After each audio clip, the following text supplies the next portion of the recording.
This video is sponsored by Squarespace. Alright, enough about Far From Home, No Way Home, E.T. Phone Home. Let's talk about the greatest live-action Spider-Man film ever made. Spider-Man 2. But wait, no, not that Spider-Man 2. The Amazing Spider-Man 2. Yeah, I know, look, you all think I'm insane putting one of the Garfield-verse films above Sam Raimi's masterstrokes. They're crap.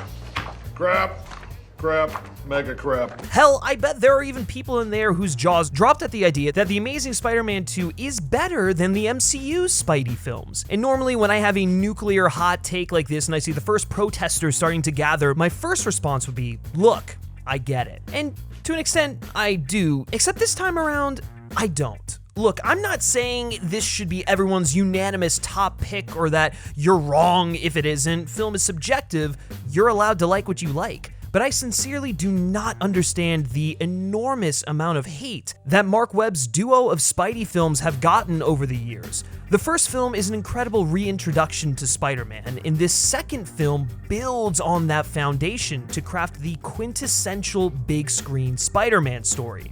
Okay, hold up, put the web slingers down. I have the receipts, I promise, I really do. I've loved this film ever since the first time I saw it in theaters back in 2014. But first, I want to contextualize the mountain of reasons The Amazing Spider-Man 2 is the best live-action Spider-Man movie by telling you about my journey with it. When this movie came out in 2014, I was 19. I was in college and I was still trying to figure out who the hell I am and what the hell I'm doing here. You're always told you'll go off to college, you'll learn things, you'll do great things, but I never really understood how much potential there was for my future, where my path led, how many options I had. Hell, what I originally went to school for is not what I ended up doing now, and truth be told, who really knows all of this at 19? I was already a fan of this mini universe of Spidey that Webb and Andrew Garfield had created. Hell, I was a massive fan of Marc Webb after 500 Days of Summer. I could already see what a perfect fit he was for telling a story about Peter Parker because he had shown his ability to understand the awkwardness and complexities of relationships, of young love, of social anxiety in the masterful rom-com that I just mentioned. That film might depict two people who are a bit further along in life than Peter Parker is, but it portrays the relationship at its core with the same level of authenticity and understanding with Peter and Gwen Stacey.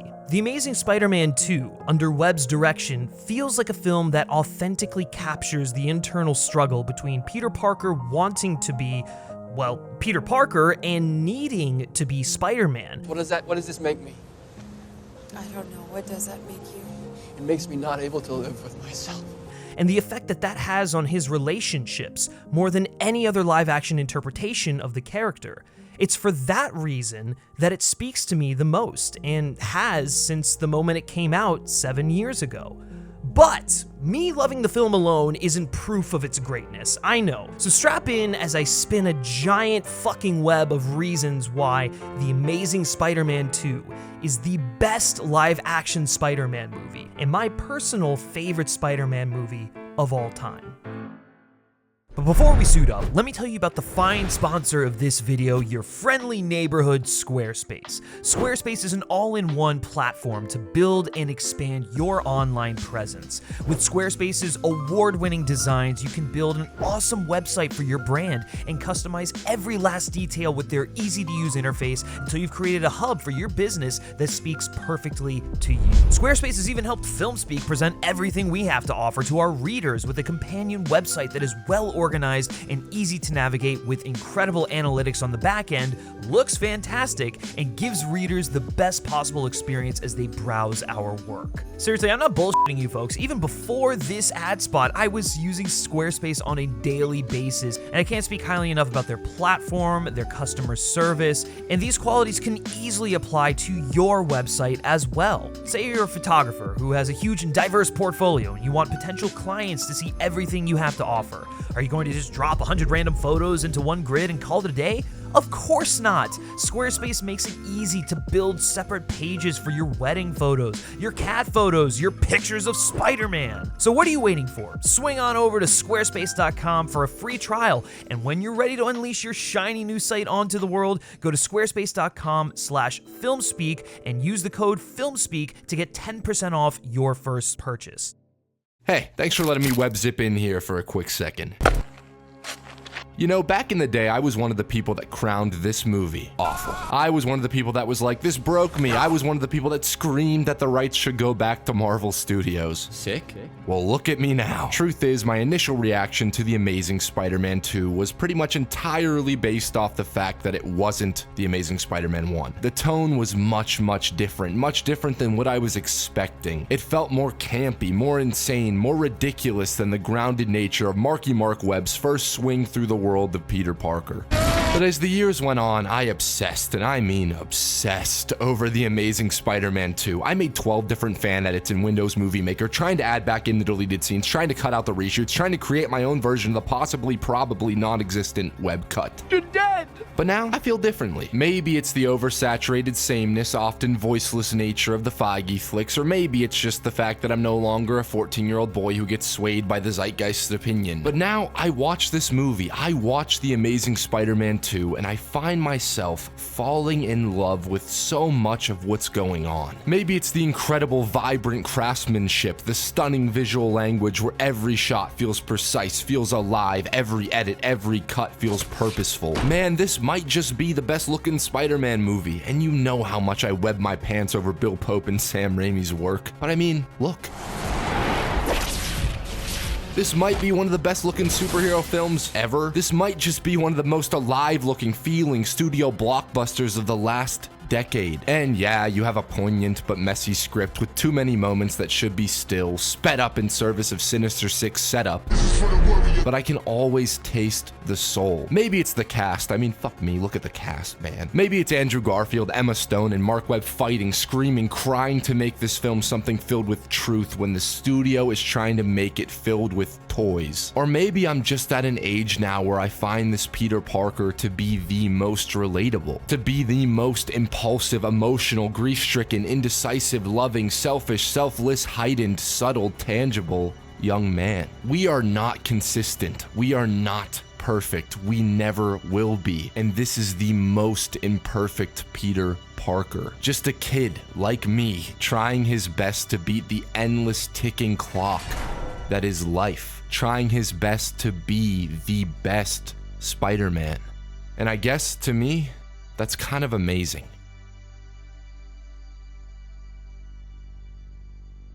Right off the bat, following an incredibly underrated prologue, and necessary prologue I might add, look at that goddamn opening! Right from the fade-in on the Spider-Man patch, to the way it starts to flutter, to the way the fade-in then expands to open on Spidey himself, soaring through Manhattan. There's only one way to describe the proceedings. Spider-Man has arrived. After finding his path in the first film and learning how to be this hero, Peter Parker enters the sequel in absolute fighting form.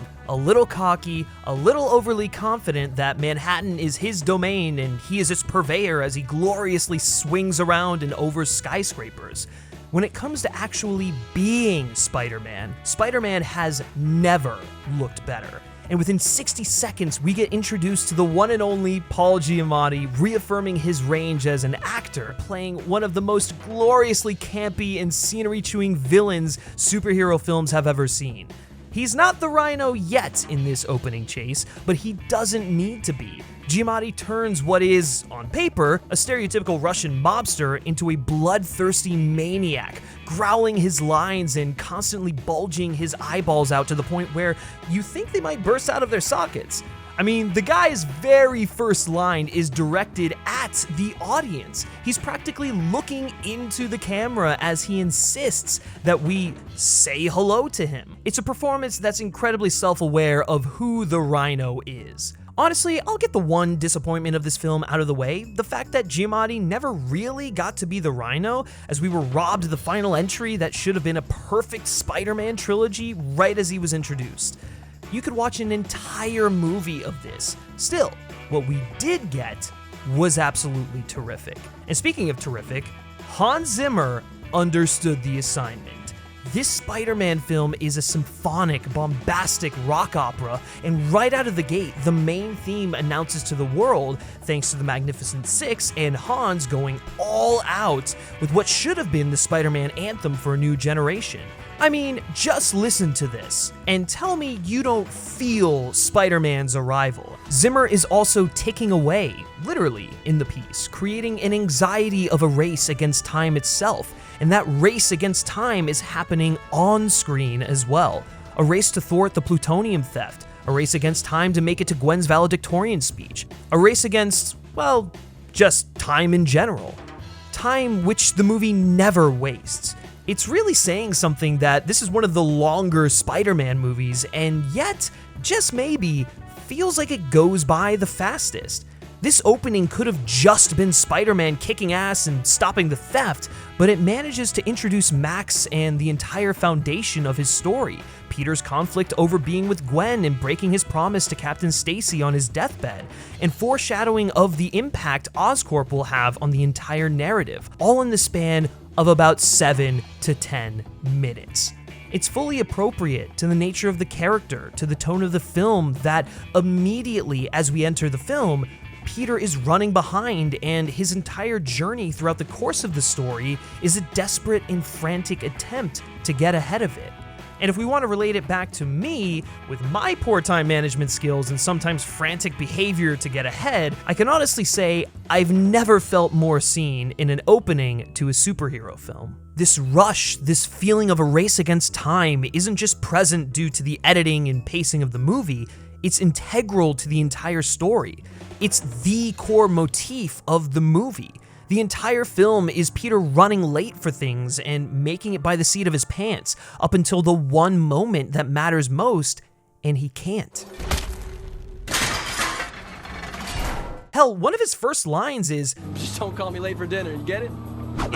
the film comes out of the gate with an allusion to his time management. Even Max is running late during the opening, and throughout the film, Peter has his father's watch, a constant reminder of the tragedy that Peter comes from, but also the inevitability of tragedies to come. Peter essentially makes the exact same critical miscalculation about time that Richard Parker did. I always thought that I'd have more time. Even Gwen's valedictorian speech, that same speech that Peter misses at the start, is about the value of time, about doing what matters, loving, and making the most of your time. To remind us that time is life. Time stops for no one, not even Spider-Man. Even when his abilities allow him to slow it down to such an extent that he can dodge bullets, he can slow it, but he will never, ever, ever be able to defeat it. And despite the fact that he can slow down time, he operates almost on muscle memory as he lives his life at a breakneck pace. Even when he stops to save Max, he boosts Max's ego, drops platitudes on him without even really thinking about what he's saying. Spider-Man always seems to be a hero whose haste has a profound effect on those around him, and with Max, he makes him feel important for possibly the first time in his entire life. Spidey will have forgotten this interaction by the end of the day, but Max will remember it for the rest of his life. That's the thing about life. You should always strive to live it, but you must be careful not to live too hard. Stop and take stock of things once in a while. It's okay to pause every now and then, to exercise more caution and scrutiny in your actions. It's the heart of this film. It's a beautiful message, and the film does an incredible job of tying every scene into that subtext. But even on just the surface, this is a powerful Spider-Man story. I said before that TASM 2 is the quintessential Spider-Man story, and I meant it. One of the core elements of the Spider-Man mythos, of the Peter Parker mythos, is that he is a man with a dual life, one which is extremely difficult and even impossible to live both sides of without something going wrong. He is constantly at odds with being Spider-Man and being with the people who mean the most to him. This is constantly weighing on Peter throughout the film to a deeper extent than any other Spider-Man has captured, with him constantly seeing the ghosts of Captain Stacey, being reminded of the promise he made to the man as he was dying, reminded of the very dilemma that is his existence with these powers. I'm not saying that the other Spider-Man films don't address this, they all really do to some extent, but The Amazing Spider-Man 2 dives into it, into the dichotomy of Peter Parker versus Spider-Man. It combines that with the uncertainty of life when you're 18, 19, like Peter is. The indecision and second guessing and regret and anxiety all at once to create a fully formed, fully human portrait of Peter Parker without ever feeling fully removed from Spider-Man. It's literally an entire 2.5-hour allegory for Spidey juggling all of the insanity in his life. Seeing Captain Stacey's ghost forces him to grapple with his decisions and must come to the realization that he can't have it all, that bad things will happen. To that end, Peter makes a personal sacrifice in letting his relationship with Gwen go at the end of the film instead of allowing the past, her memory, his failings haunt him. He renews his vow and commits to being Spider-Man. Sacrifice is another key theme of The Amazing Spider-Man 2. Peter Parker's parents sacrifice a future with their son in order to prevent Oscorp from making a weapon of Richard's work. Richard destroys the spiders, but creates a failsafe in Peter.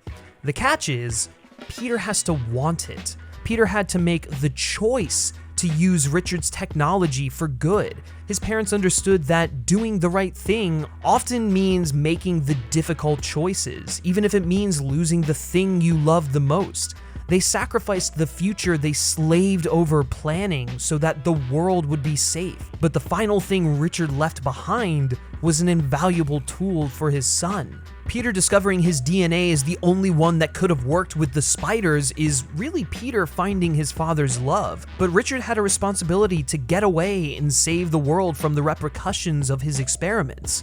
He had great power, but exercised great responsibility for the betterment of mankind. In a way, that's the biggest lesson Richard tries to pass on to Peter, but Peter still has to learn it. Gwen Stacy helps Peter put the last of the pieces together in understanding that not only can he not stop time, he can't make anyone's choices for them but his own. Gwen Stacy is the great Spider-Man love interest. Both MJs are great, but Gwen has the most agency and depth of all the various Peter Parker's loves. Gwen makes her own decisions and lives her own life. And Emma Stone absolutely slayed this role, by the way. Her father and Peter may have made a pact to protect her. Captain Stacy's ghost might be sending Peter a message, and Peter might be trying to keep her at a safe distance. But at the end of the day, it's not her father's choice. It's not Peter's choice. Gwen makes her own choices regardless of the outcome. She loves Peter, and for that love, the risk and danger is worth the reward. Peter has to learn the value of making a decision and learning to live with what comes of it. That's why early on in the film, Gwen is sick of his back and forth and lays down the lines, makes the decision to break up because don't just follow the path, make your own trail. Ralph Waldo Emerson. It's Uncle Ben's advice given out of love for his nephew, but which applies 100% to Gwen's philosophy. Gwen's phone call to Peter, letting him down easy because she loves him, is kind of poetic. It's the tough choice Peter wasn't able to make in relation to Gwen. Peter finally makes his choice here, rather than guiding someone else, and whether the right one or not, it's his choice, and he has to live with what that means. Gwen is the spiritual, emotional hero of this whole story. Actually, she kind of comes through during the climax as a literal hero too, in her insistence that What? Nobody makes my decisions for me, all right? Nobody. This is my choice, okay? even Peter couldn't do that earlier. The whole movie, Peter thinks he can have everything under his control, and that stuff is his fault if it doesn't go like he wanted it to. But the reality is, people make their own choices. Gwen chooses to be with him, chooses to leave, chooses to help defeat Electro.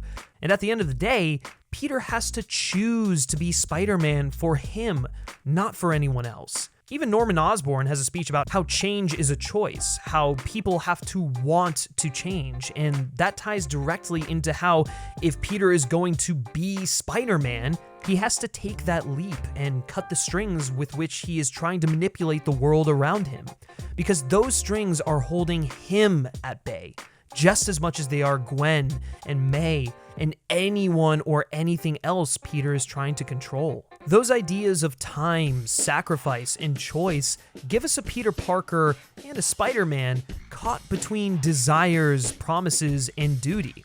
And hell, the public perception of Spidey isn't making it any easier, despite all of the things Spider-Man does for people, despite his best efforts. But no matter how much the press shits on Spidey, Spidey will always step in to say, help Jorge and walk him home. I don't feel like my kids are safe with him out there. Get out of the way and let the police do their job. Well, here's how wrong they are.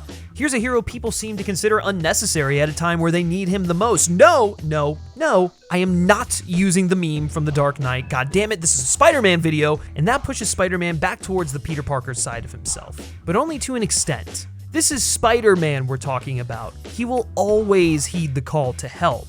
As a result, you get Spidey watching Gwen, but being called away to a nearby fire. He is desperately clinging to the thing he wants most, a life with Gwen. Hell, even just a normal life in general. But his duty as Spider-Man, his self-imposed requirement to help, will always yank him away from that. Peter's craving for human connection, companionship, something deeper than the mask, is also mirrored by Max's story. Electro craves the same thing as Peter, but to an extreme. Peter has an aunt who loves him, a girl he's pushed away because of his own guilt, and even a good subsection of the public who support him as Spider-Man. Yet, because of his actions and his need to have it all, he starts to lose his grip on all of them. He and Max aren't that different. Max tries to inflate who he is because he's almost ashamed of it. Peter is the only one who, if even for a brief moment, recognized Max as a real human and not just a good worker. Max had to clean up messes and spend his birthday working on something he goes uncredited for. He's mad because he innately feels that he just deserves everyone's love and adoration. He's sympathetic, yet a bit entitled, and does his job for and in search of recognition, a foil to Spider-Man who does a thankless job not wanting or needing the adoration and accolades. In fact, if Spider-Man could do the exact same things the exact same way without losing so much of his anonymity, Peter Parker would probably lean further into being Spider-Man. Max, on the other hand, takes everything so personally that even the people who try to be kind to him, if they say or forget one thing or don't reciprocate his adoration, then he takes it as a serious offense.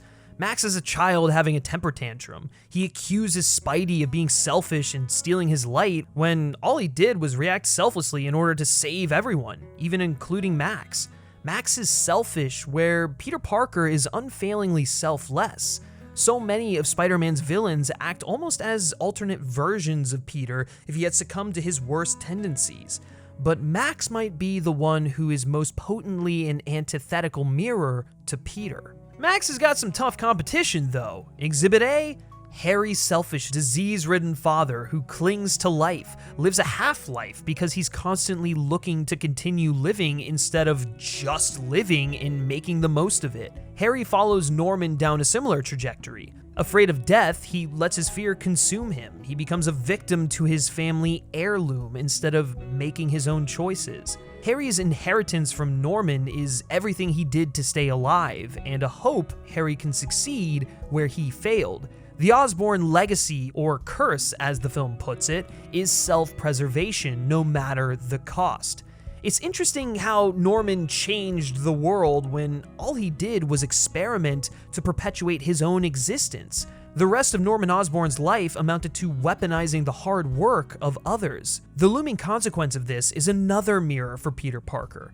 Both Harry and Peter are bestowed with something they didn't want, something in their body that fundamentally changes them. But how does Peter and Harry contrast one another? That's a question.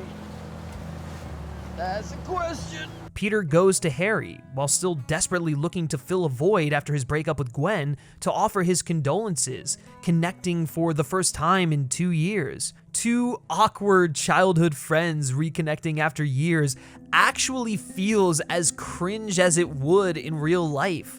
The interaction is stilted and hollow, and purposefully so. Harry sees right through Peter's motives, and this drives a wedge into what had previously just been an empty space.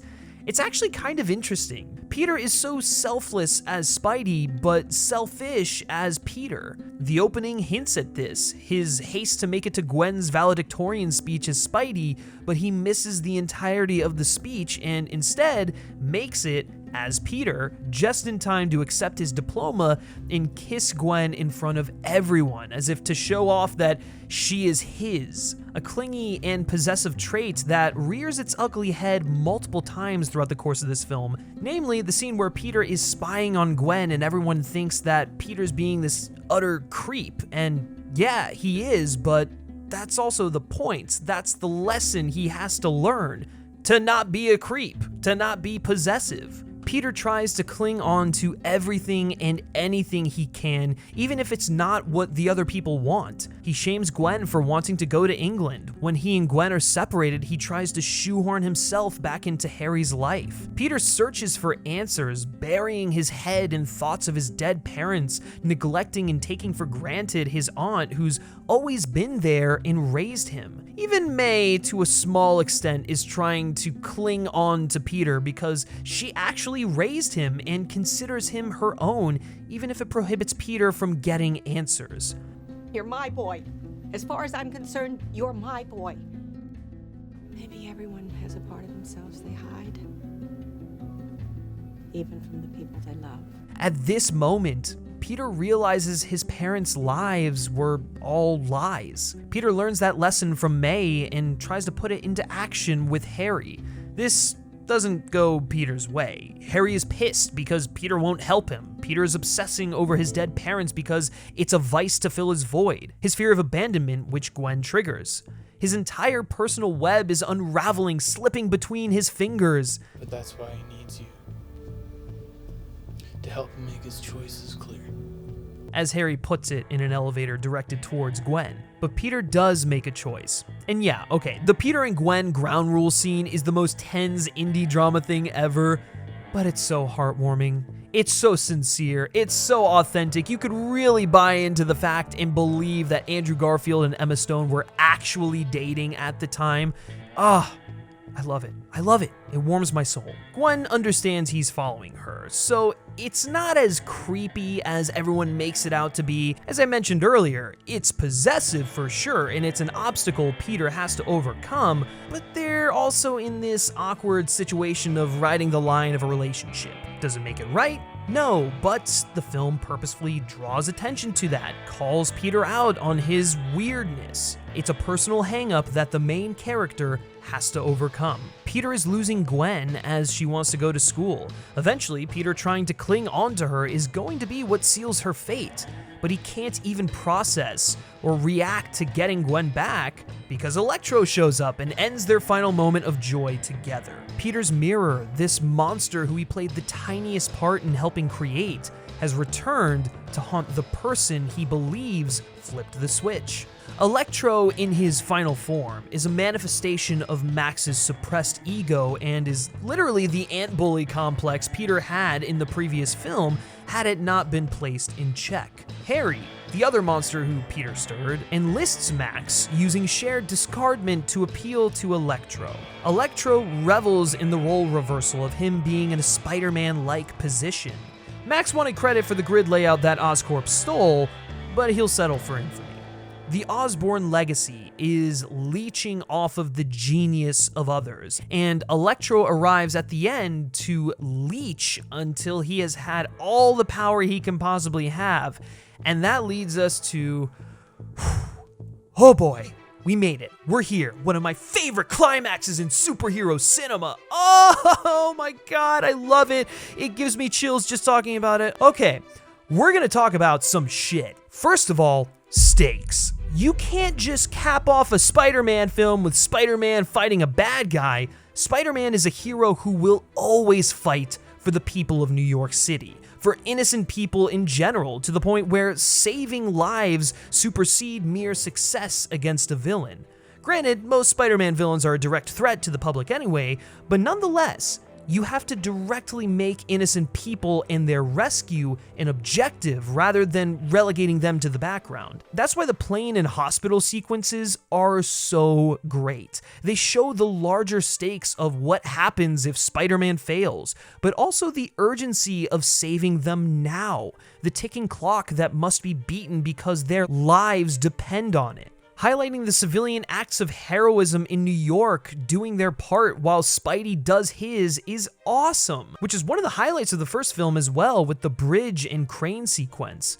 But one of the best things about this climax is how Gwen is a constant, active participant in helping Peter stop Electro. These two are like the power couple of superhero cinema, and here they are working in tandem to restore the power and bring Electro down. It's fucking glorious, and like I said, Gwen really is the hero of this entire thing. She saved so many lives by doing this, and put herself in a spotlight as a consequence, making herself a target for Harry. And while she didn't go into this expecting to be abducted, she still put herself in harm's way by helping Peter. So many things could have gone wrong and killed Gwen Stacy during this sequence, but she pushed forward nonetheless. And that brings us back to sacrifice. A sacrifice brought about by time running out.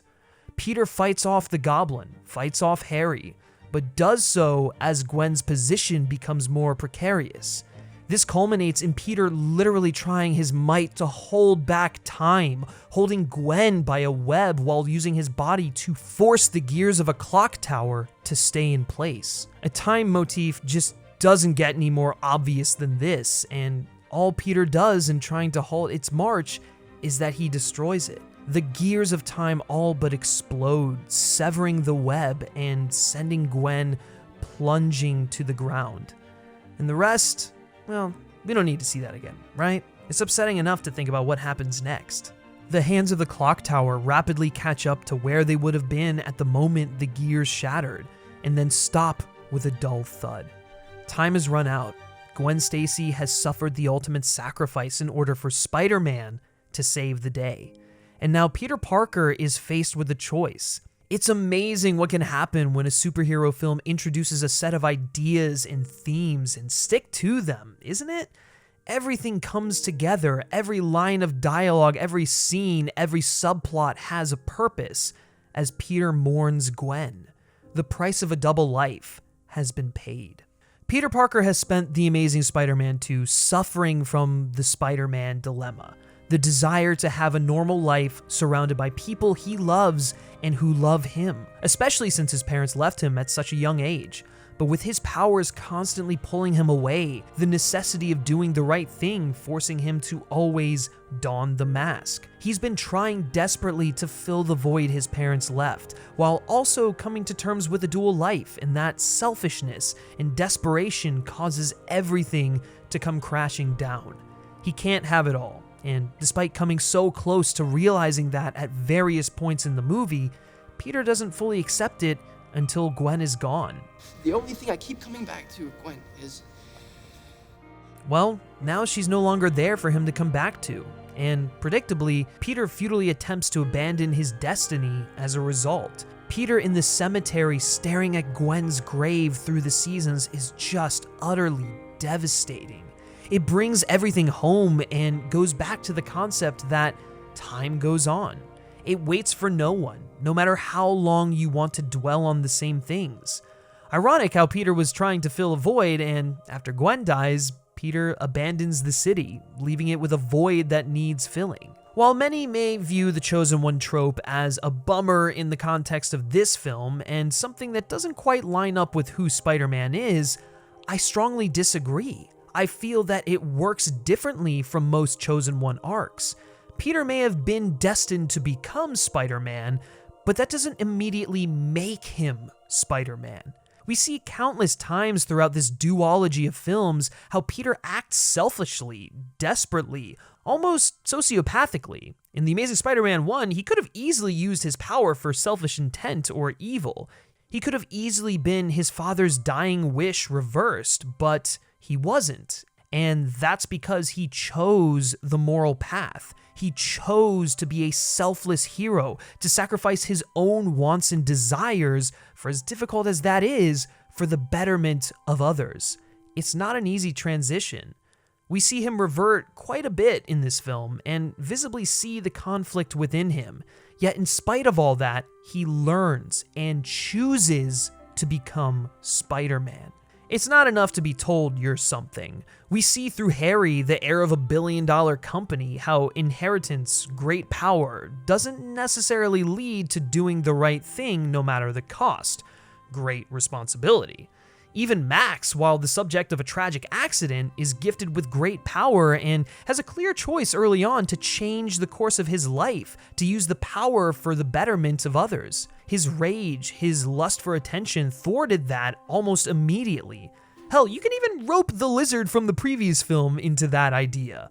That was never the case for Peter. And that's why, despite everything Peter Parker is and finds his way back to being, Spider-Man, we get May's speech to Peter about moving on and living his life for him, not someone else. Peter has to be greater than what he suffers, hold on to the hope Gwen gave him and use it to be the hope for others. He will always carry a piece of her into what he does next to remind him of who he is and who he's meant to be. Even if he fails, What better way is there to live? that is Spider-Man. Of all the origin stories we've gotten in superhero cinema, the two-part opening for Spider-Man, that The Amazing Spider-Man and The Amazing Spider-Man 2, is one of the best there ever was. I said it earlier, the biggest flaw this film has going for it is that we never got the third movie that we deserved, that Andrew Garfield deserved. The Amazing Spider-Man 2 wears its brilliance on its sleeve from start to finish. It's deeply rewarding to get to see a character we love so much become that person over the course of a few hours, and Garfield couldn't have done a more convincing job of it. Across both TASM films, but especially in TASM 2, I think this is the best Spider-Man performance we've ever gotten. And you know what? Fuck it. I don't care. I'm gonna roll with it. That's what I believe, so I'm gonna stick with it. I think he's the best Peter Parker and Spider-Man ever put into live action.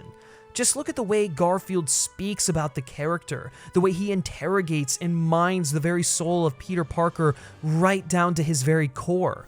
No actor who's played the role has a better understanding of who Peter Parker and Spider-Man is and what he means to people. As a fan, Andrew Garfield had passion, love, and reverence, treating the character as he would any of his awards-worthy dramatic roles. As a thoughtful and empathetic performer, he saw Peter Parker as one of us, one of the everyman, a relatable adolescent with fears, flaws, anxieties, complicated relationships, searching for direction and purpose, feeling as though his entire world is crashing down on him all at once as he eventually transitions into the person he's meant to be. He's not a classic caricature of a nerd, but he is nerdy. He's not a loser in the traditional sense, but he is an outcast. Incredibly isolated, someone who most of his peers wouldn't give the time of day. As Harry puts it, I mean, it's Peter. Everything's always complicated with Peter. People, especially teens, are complicated. They're more than one thing, and Andrew provided the world's most relatable superhero with that extra layer of introspection. Kind of like the Timothy Dalton of Spider-Man actors for all my Bond friends there. Andrew's Peter is the teenager in all of us, melodrama and all. And that's why after all these years and all the negative The Amazing Spider-Man 2 takes, I continue to revisit this ridiculously special film. It reminds me of the person I was and the person I am today, of past relationships and what I need to do to preserve or move on from them, of who good friends are and the lessons our parents teach us and the sacrifices they make along the way. It's deeply comforting and emotional, and shit, man, I still cry when Gwen plummets to her death in the clock tower. The Amazing Spider-Man 2 is one of my favorite comic book films of all time because it's one of the most human and the one I see myself in the most. Maybe I've convinced some of you to see The Amazing Spider-Man 2 in a different light, or maybe you all think I'm as insane as... Well, either way. When Spider-Man faces that gleefully insane Paul Giamatti in his Rhino suit, and the two charge at one another, and that heroic Hans Zimmer score sends chills down my spine as Spidey wipes the screen to black. As much as we should have concluded the trilogy, I'm still content as the credits roll, because we got the misunderstood masterpiece that is The Amazing Spider-Man 2.